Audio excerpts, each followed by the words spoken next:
Cersei's hands curled, but she kept her composure. "What do you want of me now? If you plan to cut off my head in front of my children, let us be done with it." Stannis's mouth tightened. "You will stand trial. The children will be exiled. That is the arrangement. Lord Stark believes it best to spare them.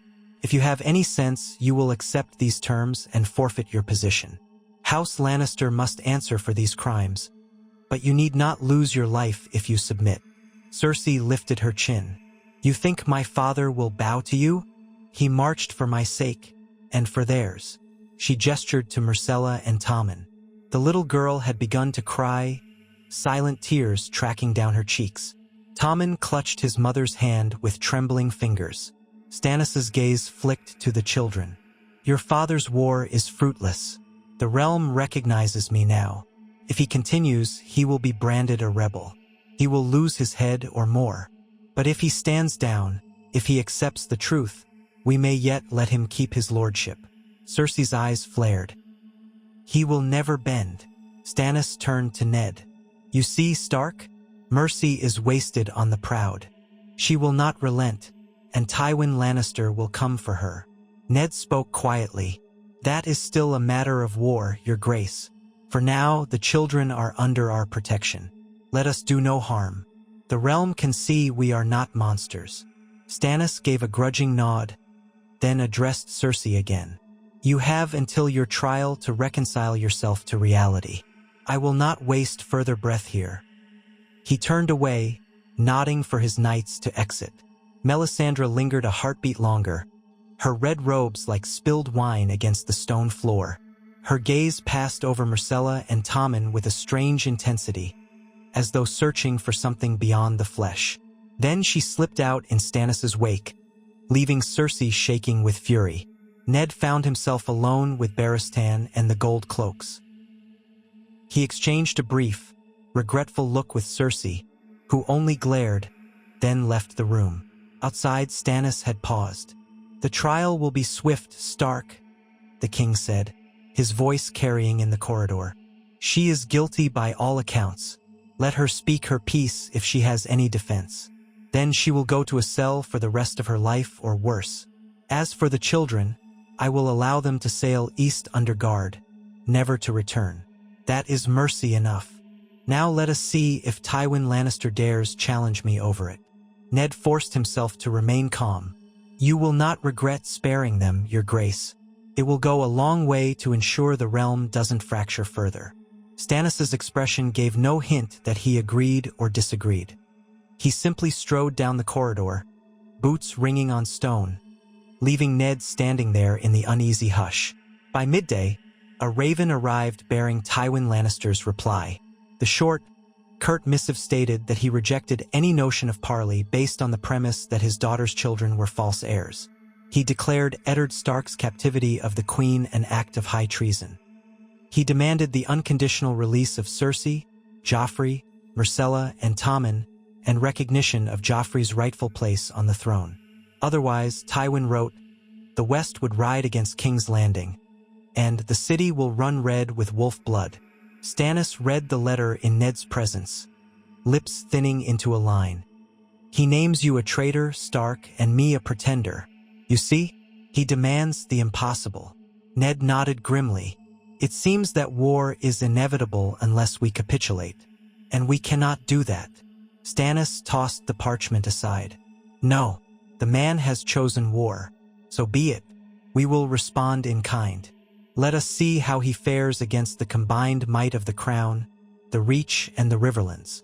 If you can secure the North and the Vale as well, his rebellion will be crushed." Ned swallowed. "We will do all we can. My son Robb has called the banners. They march south even now. The Vale is uncertain under Lysa Arryn, but we have representatives here. Perhaps they will see reason." Stannis leaned in, voice lowering. "We must break Tywin before he can bring his entire domain to bear. I will lead an army out of King's Landing in 2 weeks, gather more men from the Crownlands, the Stormlands, and meet the Tyrells near the Rose Road. If Tywin crosses the Trident, we move north to stop him. If we can bring him to open battle, we crush him. If he stays behind castle walls, we lay siege. Either way, his cause dies. Ned could not conceal his concern. We need to ensure the city remains protected. If Tywin has other plans, if he tries a second approach to King's Landing while we are away, it could be disastrous. Stannis gave a grim nod. I will leave enough men to hold it, but I must risk it. Tywin's letter makes it clear he will not negotiate. We must break him swiftly, or this drags on into a ruinous civil war. He paused, eyes meeting Ned's. You will come with me, Lord Stark? Ned drew a slow breath. Yes, I will march with you. My place is on the field, if war is forced upon us. Stannis clapped him on the shoulder. Then let us see it done. We will finish what Robert began, removing the taint of the Mad King's legacy from the realm. The Lannisters were always too close to madness. Ned felt an unease ripple through him at the mention of the Mad King. It was Jaime Lannister who had slain King Aerys, but it was also Jaime who had fathered these children in secret. The realm's sins echoed and reverberated in every corner. Perhaps a decisive conflict was the only way to end the cycle. Yet it left him feeling hollow. Winter was coming, and too many men would not live to see it.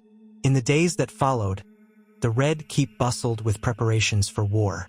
Stannis wasted no time organizing his men, conferring with the captains of his fleet, and coordinating with Mace Tyrell's messengers. Lisa Arryn's delegates gave only tepid assurances that they might join, but no promises. That worried Ned, though he found some small solace in the news that Edmure Tully had checked Tywin's crossing at the Red Fork, forcing the Lannisters to consolidate. Still, the Riverlands burned with retribution, villages put to the torch by marauding Western bannermen. Meanwhile, the question of coronation lingered. Many lords wished to see Stannis crowned in the Great September of Baelor as a symbol that the crown was stable, that a legitimate king sat the throne. Stannis finally agreed to a brief ceremony. There was little splendor about it. No gold-trimmed finery or lavish feasts, no dancing, no great tournaments. On a cloudy morning, the High Septon anointed Stannis in the eyes of the Seven, while the Red Priestess Melisandre watched from the sidelines, a faint smile on her lips. Stannis accepted the crown that had once been Robert's, which had been kept in storage since Joffrey's discrediting. The circlet of iron and gold sat heavily on his brow. Then he ascended the dais of the throne room and took the Iron Throne, sitting stiff-backed upon the twisted swords. Applause rose in the hall, though it was subdued, overshadowed by the knowledge of looming war. Renly stood among the watchers, expression guarded. Mace Tyrell led the chant of Long Live the King, in a booming voice, joined by many. Ned stood at the base of the dais, remembering Robert's easy grin, the boisterous cheers that had once greeted the realm's beloved warrior king. There was no such cheer for Stannis. The lords respected him or feared him, but they did not love him. Still, a rightful king he was by all that was lawful, and the realm would have to suffice with that. After the coronation, Stannis wasted no time. His newly appointed Hand of the King, Ned himself at Stannis's insistence, issued the call for war. Tyrell banners to the Rose Road, Crownland men to gather near Rosby, Stormland knights to march north with Stannis, and so on. In a swirl of activity, the capital prepared for the departure of a major host. Before leaving, Ned oversaw the arrangements for Cersei's trial. Stannis was adamant it should take place, but timing was an issue. In the end, they decided it would be best to hold the trial in King's Landing after the war was resolved. For now, Cersei would remain in custody, as her presence might still prove a bargaining chip if something unforeseen happened. As for Joffrey, Myrcella, and Tommen, they would remain as well under watch pending the outcome of Tywin's war. Ned made a final visit to see his daughters, informing them that he must ride to battle. Sansa's eyes welled with tears, and Arya clenched her jaw, as though fighting to appear strong. Ned assured them that the City Watch would protect them, and that he had arranged for a small group of loyal northern men to remain behind as well. Sansa asked when they might return to Winterfell, and Ned could only say, "When the fighting is done and the roads are safe." On the appointed day, Ned rode at the head of a column of knights and foot soldiers streaming out of King's Landing under the banner of the Stag and the Direwolf. Stannis led a larger contingent at the front, his black armor gleaming in the sunlight, the new crown on his head. Renly followed with a smaller retinue, forced by his brother to take a secondary position despite his rank as a Baratheon. The Tyrells were to join them along the Rose Road, swelling their numbers further. Davos Seaworth commanded a portion of the fleet, ensuring supplies up the Blackwater River. As the army marched away from the capital, the small folk lined the streets in uneasy quiet. Some prayed for victory, others simply hoped not to starve if the war dragged on. King's Landing shrank in the distance behind them, its red walls fading amid the haze of dust and sunlight. Ned thought of the Queen, locked in her gilded cage, of her children, soon to be exiled if Stannis triumphed. He thought of Tywin's unstoppable rage, bearing down on the Riverlands. And he thought of how the realm had looked to him for guidance since Robert's death. He recalled the dire warnings. A cornered lion does not surrender.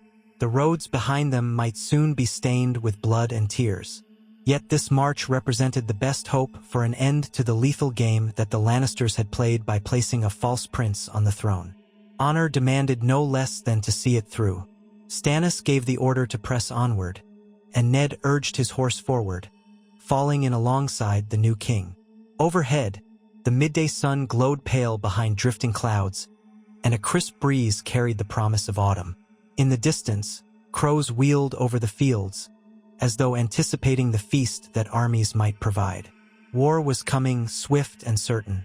Still, Ned clung to the faint prayer that once Tywin saw the massive host arrayed against him, he might relent.